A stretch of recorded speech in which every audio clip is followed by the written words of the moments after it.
जब यही मासूम बच्चे जो इस सर्दी में जिनके पैर में चप्पल नहीं है, अच्छे कपड़े नहीं हैं, किसी तरह से सरकारी स्कूल जा रहे हैं, ये कॉलेज यूनिवर्सिटी पहुँचे और इनके साथ जातिगत भेदभाव ना हो, किसी तरह का भेदभाव ना हो, इसीलिए यूजीसी कानून का समर्थन जरूरी है। तो इस बार गणतंत्र पर मैं आपकी आंखें खोल रहा हूँ और मैं पूछना चाहता हूँ लोगों से कि इनकी रक्षा कॉलेज यूनिवर्सिटी में कौन करेगा, इसलिए यूजीसी कानून जरूरी है। तो गणतंत्र मना रहे हैं और ये देखिए ये भाईचारा है। गणतंत्र जो है भारत को रिश्तों में जोड़ता है। ये संविधान सबको धार्मिक आज़ादी भी देता है, उसकी आर्थिक आज़ादी भी देता है। ये देखिए क्या नाम हुआ? मोहम्मद महफूज आलम। तो देखिए मोहम्मद महफूज आलम है। तो अपनी धार्मिक आइडेंटिटी के साथ साथ देश इनके लिए कितना ज़रूरी है। ये उन लोगों के मुंह पर तमाचा है जो पूरे मुस्लिम समाज को कटघरा में करने की कोशिश करते हैं। एक कहावत है ना कि नए नए लोग ज़्यादा प्याज खाते हैं। तो ये वही लोग हैं जो तिरंगा नहीं फहराते थे, जिनकी संविधान में आस्था नहीं थी, वो आज़ादी की लड़ाई में अपना लहू देने वाले मुस्लिम समाज को धार्मिक वजह से कटघरे में खड़ा करते हैं। इस बार गणतंत्र दिवस गांव में मनाने आए और सोचिए ये वो मासूम बच्चे हैं जिनको स्कूल जाना है, कॉलेज जाना है, शोषित वंचित समाज के बच्चे। और सोचिए इन्हीं के लिए यूजीसी ने गाइडलाइंस जारी किया है कि इनका भविष्य में कोई शोषण न करे, इनके साथ भेदभाव न हो।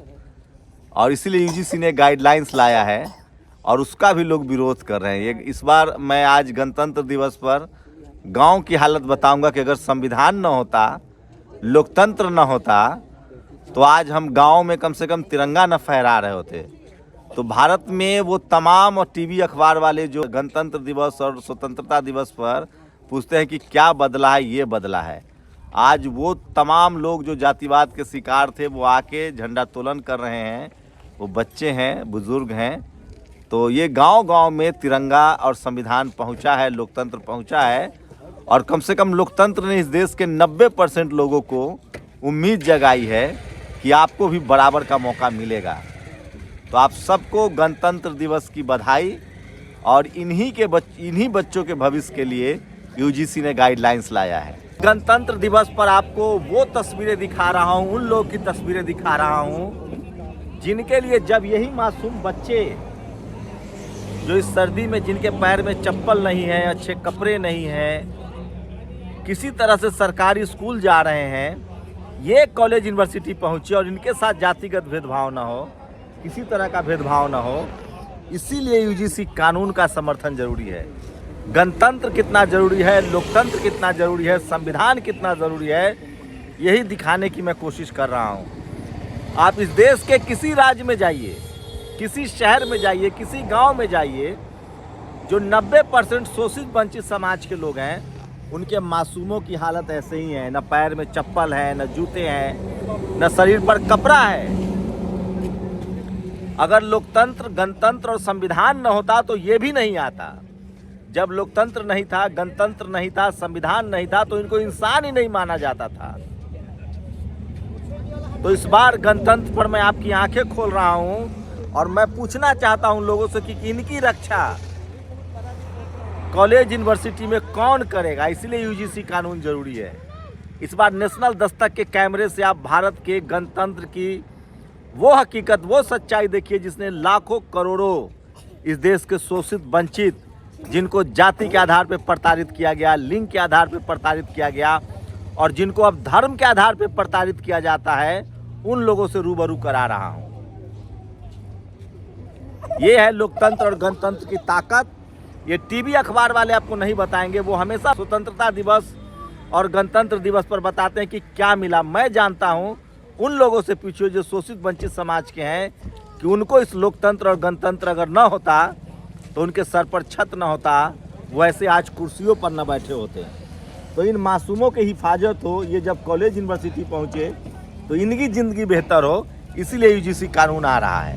आप लोग अपनी राय जरूर दीजिए। बिहार के मखदूमपुर ज़िला में हूँ और जो लोग मुस्लिम समाज पर उंगली उठाते हैं कि वो संविधान को नहीं मानते हैं, उन लोगों के लिए मैं बता रहा हूँ। देखिए अपने दीन के पहचान के साथ, अपने इस्लामिक पहचान के साथ कैसे तिरंगा को सेलिब्रेट कर रहे हैं। और ये गांव कस्बों की बात बता रहा हूँ। क्या नाम हुआ चाचा जी? मोहम्मद यूनुस भाई हैं। और देखिए सब लोग अपना उनकी जो धार्मिक आइडेंटिटी है उसके साथ हैं, लेकिन तिरंगा फहरा रहे हैं। और यही मैं इस बार दिखाने की कोशिश कर रहा हूँ कि संविधान की जड़ें कितनी गहरी हुई है। तो इस देश में कम से कम जो दलित, पिछड़े, किसान, आदिवासी, अल्पसंख्यक समुदाय के लोग हैं उनके लिए संविधान कितना ज़रूरी है वो दिखाता है, और वही संविधान इनको सुरक्षित करता है। देखिए चाचा जी हैं और ये अपना झंडा फहराने आए थे, तो गणतंत्र मना रहे हैं। और ये देखिए ये भाईचारा है। गणतंत्र जो है भारत को रिश्तों में जोड़ता है। ये संविधान सबको धार्मिक आज़ादी भी देता है, उसकी आर्थिक आज़ादी भी देता है। ये देखिए क्या नाम हुआ? मोहम्मद महफूज आलम। तो देखिए मोहम्मद महफूज आलम है। तो अपनी धार्मिक आइडेंटिटी के साथ साथ देश इनके लिए कितना ज़रूरी है, गणतंत्र कैसे हर धर्म जाति के लोगों को एक साथ जोड़ता है, ये बड़ा जरूरी। और इन्हीं के बच्चों का यूजीसी ग्रांड कमीशन का जो नया नियम आया है कि इनके बच्चे के साथ कोई धार्मिक भेदभाव ना हो। आजकल जातिगत भेदभाव 1000 साल से चल ही रहा था, अब लोग धार्मिक भेदभाव भी करने लगे हैं। धर्म के आधार पर गालियाँ दी जा रही है, हिंसा हो रही है। लेकिन मैं फिर कह रहा हूँ संविधान की जड़ें गहरी है, लोकतंत्र की जड़ें गहरी है। आज लोग गणतंत्र मना रहे हैं, और जब संविधान रहेगा, गणतंत्र रहेगा तो धर्म की भी रक्षा होगी। क्योंकि भारत का संविधान कहता है कि सभी को अपने अपने धर्म और उपासना और आसना का अधिकार बराबर का है, कोई किसी पर थोप नहीं सकता है। ये है संविधान की ताकत, गणतंत्र की ताकत। और इसीलिए सब अपने आप को संविधान और तिरंगा को सर्वोपरि मानते हैं और उनका सम्मान करते हैं और दिल से लगाते हैं। देखिए ये तस्वीरें दिखा रहा हूँ दूर देहात गांव का, कोई प्रोजेक्टेड नहीं है। मैं अटेंडम गांव घूम रहा हूँ। ये उन लोगों के मुंह पर तमाचा है जो पूरे मुस्लिम समाज को कटघरा में करने की कोशिश करते हैं। एक कहावत है ना कि नए नए लोग ज़्यादा प्याज खाते हैं। तो ये वही लोग हैं जो तिरंगा नहीं फहराते थे, जिनकी संविधान में आस्था नहीं थी। वो आज़ादी की लड़ाई में अपना लहू देने वाले मुस्लिम समाज को धार्मिक वजह से कटघरे में खड़ा करते हैं। जी शुक्रिया। लोकतंत्र और गणतंत्र ने कैसे भारत को बदल रहा है, और खासकर जो शोषित वंचित समाज है उनको बदला, उनकी तस्वीरें दिखाता हूँ आपको। देखिए ये तमाम बच्चे हैं जो स्कूल जा रहे हैं, और उन्हीं के लिए यूजीसी का नियम कानून जरूरी है।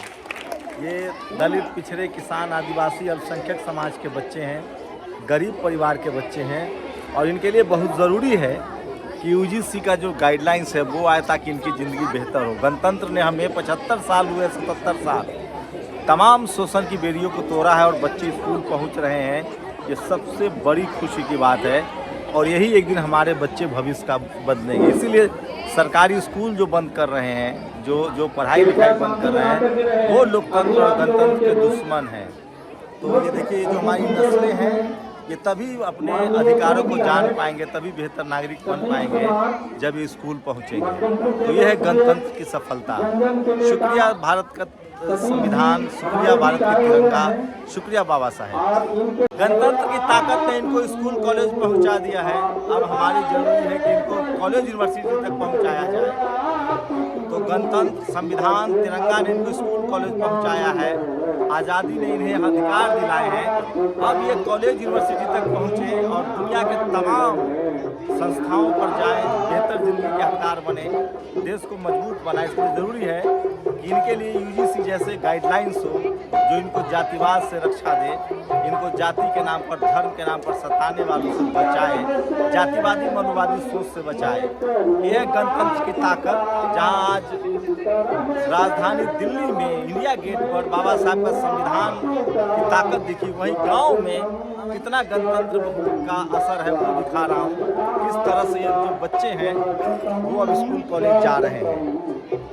तो इस बार कोशिश है कि ग्रामीण इलाकों में कैसे गणतंत्र मनाया जा रहा है, कैसे तिरंगा पहुंचा है, और कैसे लोकतंत्र ने, गणतंत्र ने और भारत के संविधान ने लोगों को एक कड़ी में बांधा, और खासकर जो शोषित वंचित समाज के लोग हैं, जो हाशिए पर थे, उनको कैसे लोकतंत्र ने, डेमोक्रेसी ने मजबूत किया है, वही मैं आपको दिखा रहा हूँ। मेरी कोशिश है इस बार दिखाने की। मैं फिर कह रहा हूँ लोकतंत्र की जड़ें गहरी हो रही है, संविधान की जड़ें गहरी हो रही है और इस देश के शोषित वंचितों को जो भी मिला है वो लोकतंत्र संविधान की वजह से।